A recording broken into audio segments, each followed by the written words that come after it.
Ang bagong scooter na ito ay isa sa pinakamalakas at in-demand na scooter sa market ngayon.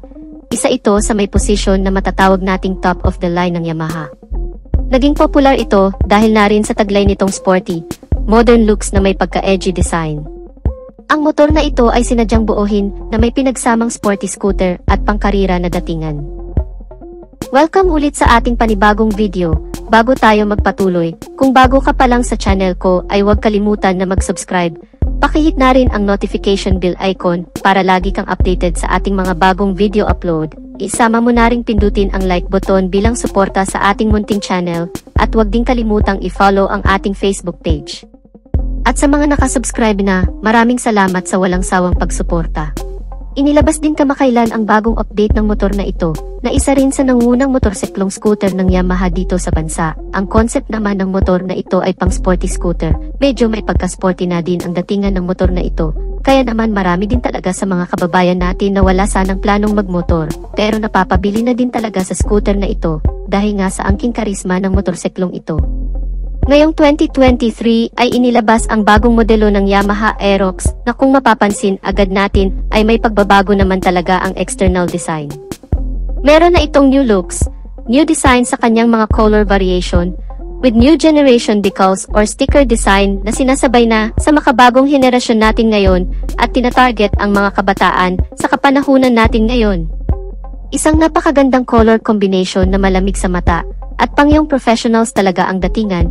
At kung susuriin natin ang overall engine specification ng scooter na ito, ay andyan pa din naman ang overall engine specs na powered by 155 cubic centimeter engine displacement, naka 4-stroke single cylinder, single overhead cam, at naka 4 valves na ang makina nito. At syempre isa sa nagpapaganda sa makina ng Yamaha ay ang kanyang Blue Core technology, na kung saan tinutulungan ito na mas mapalakas at mas mapaganda ang performance ng makina.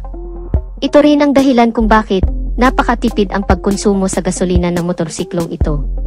At syempre hindi pa rin mawawala ang VVA o Variable Valve Actuation. Ito rin ang dahilan kung bakit na-maintain ng motor na ito ang fuel consumption na nakasaad sa mesmong detalye nito. Masabak mo man ito sa paahon, malulubak o city riding, ay parihong-pariho lang din ang ikokonsumo sa gasolina nito. At isa rin sa nagagawa ng Variable Valve Actuation ay ang pagpapalakas ng engine performance sa balansing pagkonsumo ng gasolina.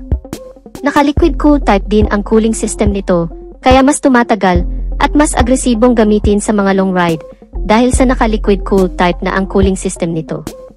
Meron naman itong compression ratio na 11.6:1. Napakaganda talaga ng performance ng Yamaha Aerox.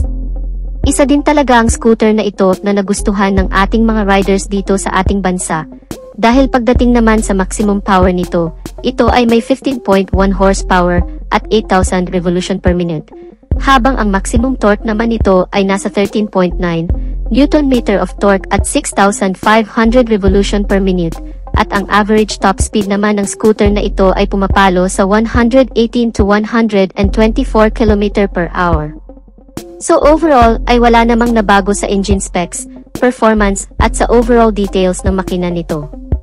At bukod pa dyan, ito rin ay may fuel tank capacity na 5.5 liters na kayang kumonsumo ang 1 litro ng gasolina sa 40 to 45 kilometers. At para naman sa iba pang features ng scooter na ito, pagdating sa kanyang braking system, ay naka-drum brake sa likod at naka-single disc with piston caliper naman sa unahan at equipped ito ng anti-lock braking system. Regarding naman sa lighting system nito, from headlight, daytime running light at brake light, ay naka-LED na lahat, maliban na lang sa turn signal lights nito na naka-bulb type pa lang.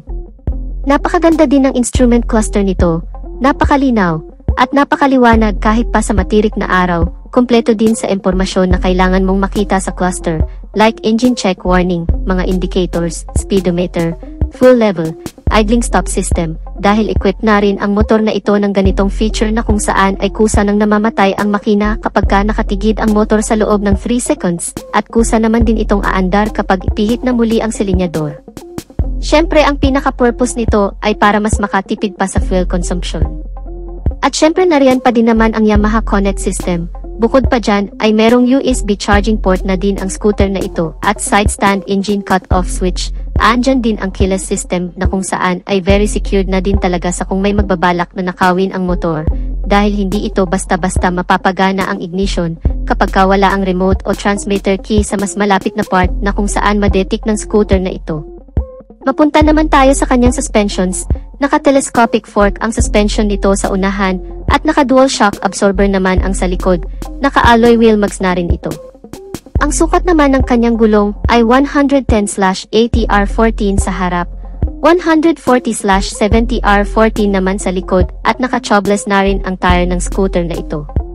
Napakalawak din ang underseat compartment nito na merong 24.5 liters of capacity na kasyang-kasya ang full face na helmet.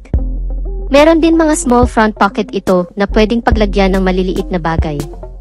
Napaka-comfortable na din ang posture mo sa scooter na ito dahil nakadesenyo talaga ito para sa comfort riding with its very wide comfortable seat at mahabang footboard para pwede mong i-reposition ang mga paa mo habang naglo-long ride. Overall, wala naman talagang nabagong engine specs and feature ng scooter na ito. Ang na-update lang ay ang color variation nito with its decals and sticker design na mas naging aggressive pang tingnan at mas naging modern looks para sa mga nangangarap pang magkaroon ng scooter motorcycle. At meron naman itong suggested retail price na 118 to 125,000 pesos, depende sa variation at dealer na mapagkukunan nyo sa scooter na ito, dahil ang presyong iyan ay maari pang tumaas, depende na rin sa tubo na ipapatong nila.